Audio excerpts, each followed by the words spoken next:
নমঃ শিবায়। সুপ্রভাত সকলকে। সবাই কেমন আছেন? আশা করছি সকলে খুব ভালো আছেন। একটু আড্ডার আরও একটি নতুন ব্লগে আপনাদের জানাই অনেক অনেক স্বাগত। আজকে আমিও খুব ভালো আছি।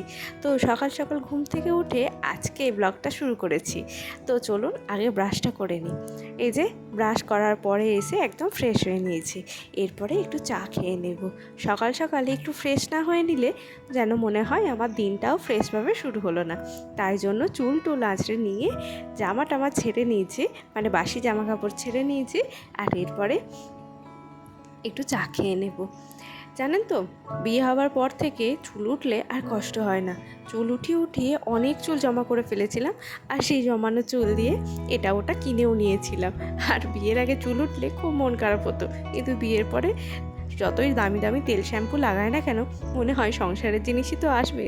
মানে যাই হোক, চুলের পিছনে যে হারে টাকা পয়সা খরচা করি সেটা কিন্তু ঘুরে ফিরে সেই সংসারেই আসতে। যাই হোক, আমার মতন কি আপনাদেরও এরকম মনে হয়? আমি কিন্তু এই চুল জমিয়ে অনেক চুল জমিয়েছি, আর অনেক কিছু থালা বাসন বাটি ঘটি এসব কিছু কিনেও নিয়েছি। তো চলুন এরপরে চাটা খেয়ে নিই। তো সকালবেলাতে চা আর এই বিস্কিটটা না আমার ভীষণ ভালো লাগে জানেন, কিন্তু মেরি বিস্কিটই খাই, কারণ বাড়ির সবারই গ্যাস অম্বলের সমস্যা, আর মেরি বিস্কিট খেলে কোনো রকম কোনো গ্যাস অম্বল হয় না। আর এই ভাজা পোড়া জিনিস খেতে আমি এটা বড্ড ভালোবাসি। এদিকে ও এখনও ঘুমাচ্ছে, আর আমি ভাবলাম মশারিটা অন্তত তুলে নিই, বিছানা গোছানোর কিছু একটা কাজ তো এগিয়ে থাকুক। মা ওদিকে সকালে রান্না বান্না বসিয়ে দিয়েছে। আজকে বেলাতে রান্নাটা আমিই করব, যেহেতু আজকে রবিবার, তো রান্নাটা একটু বেলা করেই বসাবো। তো এই যে মা ওদিকে রান্না করছে, আর আমি এদিকে কাটাকুটিগুলো করে নিচ্ছি। গাছে বেশ কয়েকটা ঢ্যাঁড়স হয়েছিল জানেন, তো ওই কয়েকটা ঢ্যাঁড়স তো আর কিসে রান্না হবে, তার জন্য সকালে মা বললো ওই 3টে ঢ্যাঁড়স কেটে দাও, আর ওই 3টে ঢ্যাঁড়স ভাজা করে দিই, তো সকালে ভাতের সাথে খাওয়া হয়ে যাবে। আর আমি যেহেতু ঢ্যাঁড়স একদমই খাই না, তাই ঢ্যাঁড়সের প্রতি আমার কোনো আশা আকাঙ্ক্ষাও নেই। বেছে বেছে বেশ বড় বড় সাইজের আলু আর পেঁয়াজ নিয়ে চলে এসেছি, আর বসেও পড়েছি। আজকে বানাবো একটু চিকেন, আর তার সাথে হবে একটু বিরিয়ানি। তো বিরিয়ানির আলু একটু বড় না হলে কি হয় বলুন তো, তার জন্য বেশ বেছে বেছে বড় সাইজের আলুগুলো নিয়ে চলে এসেছি। আর এই দেখুন বেশ ডুমো ডুমো করে কেটে নিয়েছি, একদম কিন্তু দোকানের মতন বিরিয়ানির আলুটার সাইজটা হয়েছে। যাই হোক, বিরিয়ানিতে আর যাই হোক না হোক, আলু ছাড়া কিন্তু একদমই খাওয়া যায় না, আর বিরিয়ানিতে মাংসের থেকেও আলুটা কিন্তু আমার ভীষণ প্রিয়। তার জন্য দেখুন, আর চিকেন হবে, চিকেন কষাতেও একটু আলু দেবো, কারণ আলু ছাড়া তো একদমই গতি নেই। আর এই যে আলুর খোসাগুলোকে আলাদা করে রেখে দিচ্ছি, কারণ আলুর খোসাগুলো তো গরু তো খেয়ে নেবে, আর এরপরে পেঁয়াজের খোসাগুলো তো আর গরুতে খাবে না, সেই জন্য এটা আলাদাভাবে কেটে নেবো। দেখুন বড় বড় সাইজের পেঁয়াজ নিয়ে এসেছিলাম, কারণ বড় সাইজের পেঁয়াজ দিলে টেস্ট হয় একটু বেশি, কিন্তু এই প্রথম পেঁয়াজটা কাটলাম সেটাই পচা। প্রায় অনেকটাই পেঁয়াজ কিনে নেওয়া হয়েছিল, কিন্তু পেঁয়াজগুলো এরকম হুড় করে পচে যাচ্ছে, জানি না কেন। আসলে ভেতরের খোলাগুলোর মাঝখানের খোলাটা পচে যাচ্ছে, আবার ভিতরটা আর বাইরের 2-1টা খোলা ভালো থাকছে। তো ওইভাবেই কেটে কুটে নিচ্ছিলাম, কিন্তু এই পেঁয়াজটা না একদমই অনেকটা পচে গেছে জানেন, সেই জন্য এটা আর নিলাম না, এটা ফেলেই দিলাম। যাই হোক, গরমের জন্যও পচে যাচ্ছে। তো এই পেঁয়াজটা মোটামুটি যদি না পচে তো বছর, মানে অনেকটা সময়ই এই পেঁয়াজটাই কিন্তু চলে যায়। এখন পেঁয়াজের দাম কম ছিল, সেই জন্য বস্তা ধরেই পেঁয়াজ কিনে নেওয়া হয়েছিল। আর দেখুন আমি পেঁয়াজগুলো একদম সরু সরু করে কেটে নিচ্ছি। আর এই সরু সরু করে পেঁয়াজ কাটার চক্করে কতবার যে আমার বুড়ো আঙুলের মাথাগুলো কেটে গেছে তার কোনো ইয়ত্তা নেই। আর এই বুড়ো আঙুলের মাথাগুলো কেটে কেটে কেমন যেন কালো হয়ে যায়। বিয়ের আগে এইসব হাত পায়ের যত্ন কী হারেই না নিতাম, আর এখন সংসারের সমস্ত কাজকর্ম করতে করতে নিজের যত্ন নিতেই একদমই ভুলে যায়, একদমই সময় পায় না। অন্য সময় তো স্কুল থাকে, তো তখন তো আরোই সময় পাওয়া যায় না, কিন্তু ধরুন এখন বাড়িতে আছি সারাটা দিন, মানে বাড়িতে থাকলেও নিজের প্রতি যে একটু কিছু করব সেই সময়টুকুও যেন হয়ে উঠছে না। কাজকর্ম শেষ করে মনে হচ্ছে একটু শুয়ে বসে নিই, আর এই ভিডিও এডিটের কাজ তো থাকে, তো সেটা করতে করতেই মনে হচ্ছে আর যেন ভালো লাগে না, তা করতে করতেই আর আমার কিছু করেও হয়ে ওঠে না। তো চলুন এরপর ওই যে খোলাগুলো ছিল সেগুলো ফেলে দিলাম, ওই জঙ্গলের দিকে ফেলে দেব। আসলে এইটা জঙ্গল থাকে না, এই বর্ষাকালে গাছপালা বেরিয়েছে অজস্র, ও তার জন্য এই জায়গাটা না কেমন জঙ্গল হয়ে আছে, নাহলে এই জায়গাটা তো পরিষ্কারই থাকে, সেটা আপনারা আমার আগের ব্লগে তো দেখেইছেন। আর এই জায়গাটাতে এই বর্ষার সময়টাতে ওই কিছু ডাঁটা ঝিঙে অনেক কিছু চাষ করা হয়, কিন্তু এবছর না আর করে ওঠা হয়নি। তো বালতি বালতি ধুয়ে রেখে দিয়ে চলে এসেছি। এবার রান্নাঘরে যে আলুগুলো কেটে রেখেছিলাম সেটা তো আগেই ধুয়ে রেখেছিলাম, কারণ আলুটা ধুয়ে না রাখলে কেমন জানি কালো হয়ে যায়।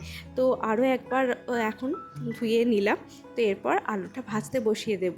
আর এদিকে অমিতের খুব দাঁতে ব্যথা হয়েছে, জানি না হয়তো ঠান্ডা লেগেছে না কিছু ঢুকে গেছে। তো বললো সকালে একটু নুন দিয়ে গরম জল করে দাও, সেটা দিয়ে আমি একটু কুলকুচি করব। তো তার জন্য ওকে নুন আর গরম জলটা করে দিলাম। ও এদিকে কুলকুচিটা করে নিই, আর তা করতে করতে আমার এদিকে বিছানাটাও গোছানো হয়ে যাবে, কারণ শুয়েছিল। আর দেখলেনই তো, টিনের ঘরে থাকলে কি হবে, সারাদিনে যা গরম, কিন্তু রাতে যদি একটু ওয়েদার ঠান্ডা হয়ে যায় তখন কিন্তু ঘরটা বেশ ঠান্ডা হয়ে যায়। তখন কিন্তু এই প্রখর গরমের মধ্যেও গায়ে চাপা নিতে হয়। তো এদিকে আমার বিছানাপত্রও তোলা হয়ে গেছে। আর যেদিন ও একটু বেশিক্ষণ শুয়ে থাকে সেদিন আমার বিছানা তুলতে তুলতে অনেকটাই বেলা হয়ে যায়। এখন বাজে ওই সকাল 9টা মতন। আর এদিকে বড় মাকে আমি মুড়ি দিয়ে দিলাম। বড় মাকে মুড়ির থালা দেওয়ার পর বড় মা আমাকে বলে একটা ছোট শিশি নিয়ে আয়। বুঝতে তো পারলাম না বড় মা কিসের শিশির কথা বললেন। তো তারপরে বুঝলাম যে বড় মা জলের বোতলের কথা বললেন একটা ছোট শিশে নিয়ে আয়। তো যাই হোক, এক একজনের কথার ধরন এক এক রকম, আর এই কথাগুলোর জন্য আমাদের কিন্তু একটু হাসিও হয়, তাই না? তো এদিকে ওকে জলটাও দিয়ে দিলাম। সেই কখন জল গরম করেছি, জল মনে হয় এতক্ষণে ঠান্ডাও হয়ে গেছে, আর তিনি এই মুহূর্তে ব্রাশ করে এলেন। তো যাই হোক, দেখুন সকালে আজকে কি রান্না হয়েছে। সকালে হয়েছে আজকে ডাঁটা দিয়ে ডাল, আলু ভাজা, আর হয়েছে এই যে ঢেঁড়স ভাজা, আর এই যে গরম ভাত হয়েছে। তো সকালে তো ওরা যেহেতু সবাই ভাত খাবে, তো ভাতটা সকালে হয়েই গেছে। কাচাকুচি করতে যাব, দেখি সার্ফটা একদমই শেষ হয়ে গেছে। তার জন্য আজকে রবিবার ছিল, আর ওকে বললাম সার্ফটা ঢেলে দিতে, কারণ অনেকটা বড় জিনিসের মধ্যে আছে, মানে অনেকটা বড় প্যাকেট, তো ঢালতে খুবই না অসুবিধা হয়। তার জন্য দুটো কোটো দিয়ে ওকেই বসিয়ে দিই যে সার্ফটা ঢালার জন্য। আর এই দুটো কোটোতে সার্ফ ঢালা থাকলে মোটামুটি আমাদের বহুদিন চলে যায়। তো এই দেখুন, এই সার্ফটা 10 কেজি সার্ফ, মানে 7 কেজির সাথে 3 কেজি ফ্রি ছিল, ফ্লিপকার্ট থেকে নিয়েছিলাম। তো এটা প্রায় অনেক দিন চললো, ওই শীতের দিকে নিয়েছিলাম জানেন। আর এখন তো প্রখর গরম পড়ে গেছে। এটা প্রায় 4 থেকে 5 মাস মতো সার্ফটা চললো। তো এখনও আছে, মানে এখনও এই কোটোগুলো 2 কোটো মতন হবে। মানে এটা আমাদের বেশ ভালোই আয় দেয়। আর এই সকল জিনিসগুলো ফ্লিপকার্ট থেকে যখন একটু সস্তায় পাই, আমরা মধ্যবিত্ত পরিবারে এইভাবেই কিন্তু জমিয়ে রেখে দিই। যাই হোক, চলুন, এদিকে ওর সার্ফ ঢালাও হয়ে গেছে। আর সার্ফ ঢালার পরে জায়গাটা একটু পরিষ্কার করে নিতে হবে, নইলে না এই সার্ফের গুঁড়ো পড়ে থাকলে কখন জল পড়বে আর কে যে পা পিছলে পড়ে যাবে তা ভগবানই জানে। হয়তো বা দেখবো তাড়াহুড়োতে আমিই পা পিছলে পড়ে গেছি, এমনিতেই আমি একটু পড়ে টড়ে বেশিই যাই। তো এদিকে ওকে ভাতটাও বেড়ে দিলাম। আজ আর সকালে ও চাটা খায়নি, বললো নুন দিয়ে গরম জল দিয়ে কুলকুচি করার পর মুখে আর চা খাওয়ার মতন ইচ্ছা নেই। তো এদিকে তো বেজেও গেছে 9:30 মতন। তো ওকে এদিকে ভাত দিয়ে দিলাম। ভাত, ঢেঁড়স ভাজা, আলু ভাজা, আর এই যে ডালটা করা হয়েছিল ওই ডালটা দিয়ে ওই এদিকে ভাত খেয়ে নিই। আর তারপরে আমরা যাব একটু বাজারের দিকে। এই দেখুন, বাজারে যাওয়া বলে বেরিয়েও পড়েছি। ওই যে বললাম আজকে বিরিয়ানি করব, তার জন্য কিছু জিনিসপত্র আনতে যাব। আজকের আকাশটা দেখুন কি সুন্দর লাগছে, তাই না? দেখতে এত ভালো লাগলো তাই ক্যাপচার করে নিলাম। আকাশটা একদম নীল, আর পেঁজা তুলোর মতন মেঘ যেন ভেসে বেড়াচ্ছে, ঠিক যেন শরৎকাল। চলুন, মা কালীর নাম স্মরণ করে চলে যায়। তো এদিকে আবার এসে গেট পড়ে গেছে। আর এই ট্রেন দেখতে আমার ভীষণ ভালো লাগে, তাই আমিও একটু ট্রেনটারও ভিডিওটা ক্যাপচার করে নিলাম। তো এদিকে চলে এসেছি দোকানে, নেব একটা ক্যাপসিকাম। একটু ক্যাপসিকাম দিলে আমার মনে হয় টেস্টটা যেন একটু বেশিই ভালো হয়। কিন্তু জানেন, এই একটা ক্যাপসিকামেরই দাম নিয়েছিল 15 টাকা।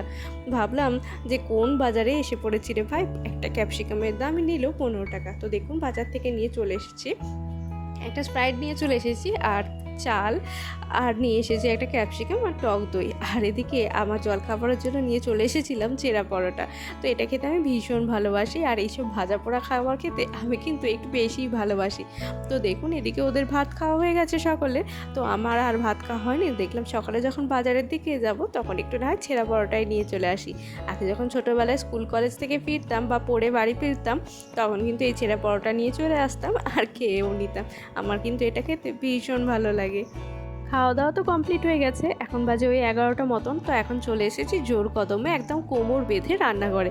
তো এসে এই সব কিছু তো আমার কাটাকুটি হয়ে গেছিলো, আর বাটাবাটিটাও করে রেখে দিয়েছিলাম, কারণ এখন কারেন্টের একদম ভরসা নেই। আর শিলপাটাতে আমি মোটেই মশলা করতে পারি না, তো মিক্সিতে মশলা করে নিয়েছিলাম।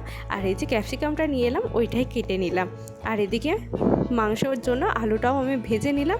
আর ওইদিকে কড়াইয়ে বিরিয়ানির জন্য আলুটা ওই একটু কালার দিয়ে সেদ্ধ করতে বসিয়ে দিয়েছিলাম। এদিকে দেখুন চিকেন রান্নার রেসিপি তো আপনাদের সাথে বহুবারই শেয়ার করেছি, সেই জন্য আজ আর শেয়ার করলাম না। প্রচণ্ড গরম করছে জানেন। এদিকে ও বাড়ি এসেছে, বলছে আমার প্রচণ্ড গরম করছে আর খুব কষ্ট হচ্ছে। তো দইটা নিয়ে এসেছিলাম, অতটা দই তো আর লাগবে না, তাই ভাবলাম দইটা দিয়ে একটু দইয়ের শরবত বানিয়ে দিই, তো গরমে সবাই মিলে খেয়ে নেব। ও আবার এদিকে একটু বেশি পাকামো করতে এসেছে। ও এই দইয়ের শরবতের মধ্যে কোথায় জল জিরা, কোথায় বিট লবণ এইসব কিছু দিচ্ছে, জানি না বাবু খেতে কেমন হবে। তার জন্য একটু টেস্ট করে দেখেও নিলাম, দেখলাম না ঠিকই আছে, বলছে যখন খেয়েই দেখি। এমনিতেই ট্যাঙ্গি একটা ফ্লেভার এসেছিলো, মানে দইয়ের শরবত বলে মনেই হচ্ছিল না, একটা অন্য রকমের শরবত বলেই মনে হচ্ছিল, আর সেটাই আমি ওকে বলছিলাম।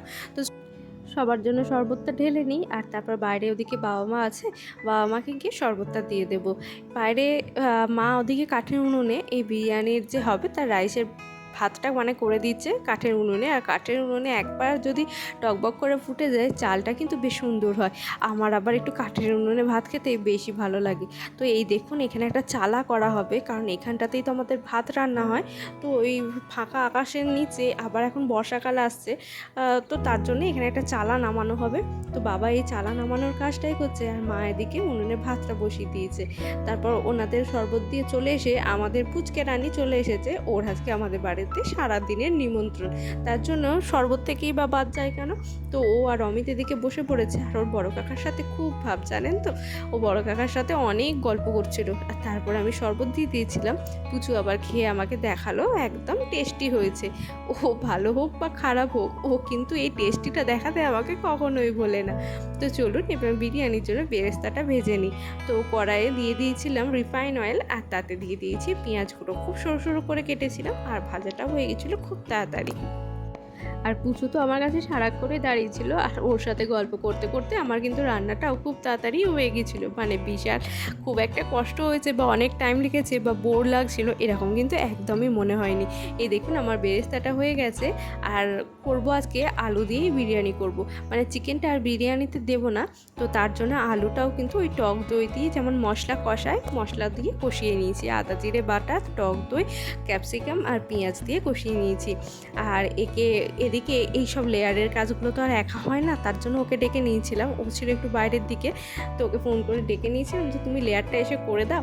তো ওদিকে চলে এসেছিলো, আর দেখুন তলাতে প্রথমে একটু ঘি দিয়ে দিয়েছিল, তারপরে আলু দিয়ে তার উপরে ভাত দিয়ে দিয়েছিল, মানে রাইসটা দিয়ে দিয়েছিল, আর তার উপরে তো বিভিন্ন মশলাগুলো দিয়ে দিয়েছিল। এই একটা ছিল সমস্ত রকমের ঘরে গুঁড়ো করা মশলা, যেটা বাড়িতেই বানিয়েছিলাম বিরিয়ানি মশলা, আর একটা সানরাইজের বিরিয়ানি মশলা কিনে এনেছিলাম, তো সেই সবগুলোই দিয়ে দিয়েছিলাম। আর সেই সবের পরে দিয়ে দিয়েছিল বেরেস্তা, এরপর দুটো লেয়ার হয়েছিল, এরপরে আরও একটা লেয়ার দিয়ে দিয়েছিল, আর এত সুন্দর করে করেছিল, টেস্ট হয়েছিল কিন্তু খুব সুন্দর।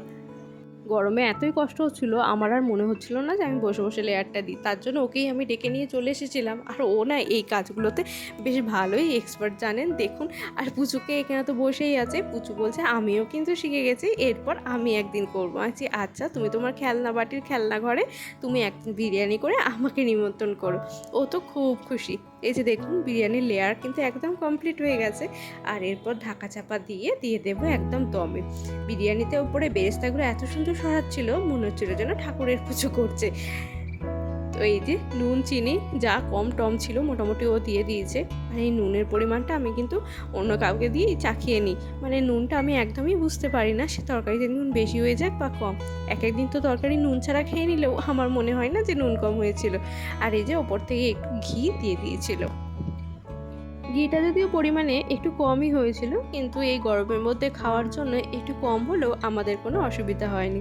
আর ওকে বললাম তুমিই তোমার বিরিয়ানিটা দমে বসিয়ে দাও। তো এদিকেও গ্যাসের ফ্লেম অন করে ওপরে একটা তাওয়া গরম করে নিয়েছিলাম, আর তাওয়ার ওপর দিয়ে দিয়েছিলাম। আর এদিকে তোমার চিকেনও হয়ে গেছিলো, তো বিরিয়ানিটা এখন দমে হতে থাকুক। প্রায় 1 ঘন্টা মতন দমে রেখেছিলাম, আর তার মাঝে আমি ঘর দুয়ার পরিষ্কার করে নিয়েছিলাম। রান্নাঘরটার যা অবস্থা হয়ে গেছিলো বুঝতেই তো পারছেন, এত কিছুর পর রান্নাঘরের কী অবস্থা হয়।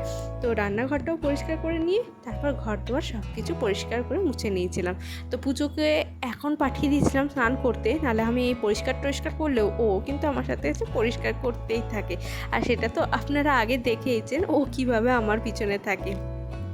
আর এই ঘর বাড়ি পরিষ্কার করা এই অভ্যেসটা যাদের আছে তারা তো খুব ভালো করেই জানেন যে এই অভ্যেস একবার হয়ে গেলে সেই অভ্যেস থেকে বেরোনোর কোনো উপায় নেই।